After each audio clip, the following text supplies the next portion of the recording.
Sementara penasihat hukum Verdi Sambo dan Putri Chandrawati Rasamalari Tonang sempat mempermasalahkan berita acara pemeriksaan para terdakwa yang digunakan ahli kriminologi Muhammad Mustafa yang dihadirkan oleh jaksa penuntut umum untuk menyusun kesaksiannya. Pasalnya dari konstruksi argumen yang diajukan kuasa hukum, kejahatan yang dilakukan oleh Verdi Sambo dinilai bisa tidak tergolong sebagai pembunuhan berencana. Dalam rangka agar dia bisa terhindar tetap. Baik. Tadi saudara ahli jelaskan kalau perencanaan setelah terjadinya kejadian itu dibuat sebelum melakukan tindak pidana, maka itu masuk dalam kualifikasi berencana. Salah satu ukurannya begitu ya, saudara ahli.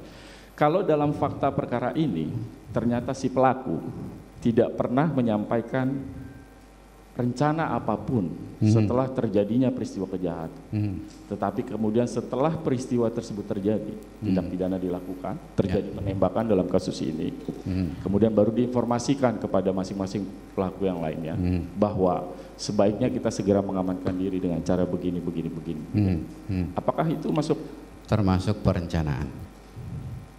Kok bisa? Gimana? Ya, karena gini, sebelum melakukan sudah mempertimbangkan apa yang harus dilakukan setelah itu. Bukan Pak, saudara ahli. Makanya saya koreksi. Kalau tadi kita paham, saudara ahli kan sampaikan sebelum dilakukannya tindak pidana dalam fakta ini, sebelum penembakan, kemudian disampaikan kepada pelaku yang lain bahwa nanti kalau terjadi penembakan yang akan kita lakukan adalah 1, 2, 3, 4 ABCD. Dalam fakta ini tidak diinformasikan itu sebelum terjadi peristiwa tersebut. Setelah penembakan baru kemudian pelaku menyampaikan karena ada penembakan ini maka kita harus lakukan A, B, dan C. Apakah kemudian parameter tadi menjadi ukuran juga dalam konteks? Saya menjelaskan itu berdasarkan kronologi yang saya terima dari penyidik.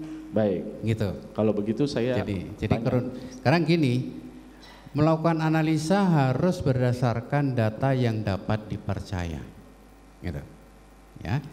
Dan data formal cenderung bisa dipercaya. Dan ketika saya membaca kronologi, oh ini ada perencanaan sebelum dilakukan tindakan. Saudara ahli baca semua BAP dalam perkara ini? Hanya yang diberikan kepada saya. Yang diberikan yang mana? Khusus untuk meminta keterangan saya. Iya, maksudnya kan ini ada banyak keterangan saksi-saksi. Waktu saudara ahli dikonfirmasi keterangannya, kan tadi disampaikan berdasarkan informasi yang sebatas disampaikan penyidik. Saya tanyakan, gitu. Berita saudara ahli baca nggak semua berita acara dalam berkas perkara, bukti-bukti yang disajikan dalam berkas perkara? Hanya yang diberikan kepada saya. Yang mana yang diberikan kepada ahli? Itu ada di berkas perkara pemeriksaan saya, gitu. Informasinya, keterangan, maksud saya, apakah jalan cerita itu hanya pada satu keterangan saksi saja atau juga berikut dari keterangan saksi yang lain secara lengkap? Keterangan secara lengkap siapa saja yang ikut serta di dalam peristiwa itu semenjak dari Magelang sampai dengan di Jakarta. Artinya saudara ahli sudah baca semua BAP?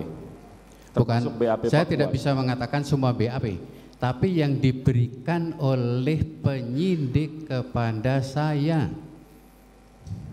Iya, makanya saya tanya ahli kan, tadi. Kalau BAP-nya kan banyak, tebal sekali kan? Yes. Yang diberikan kepada saya cuma sedikit, kronologinya aja. Cuma sedikit versinya penyidik. Baik.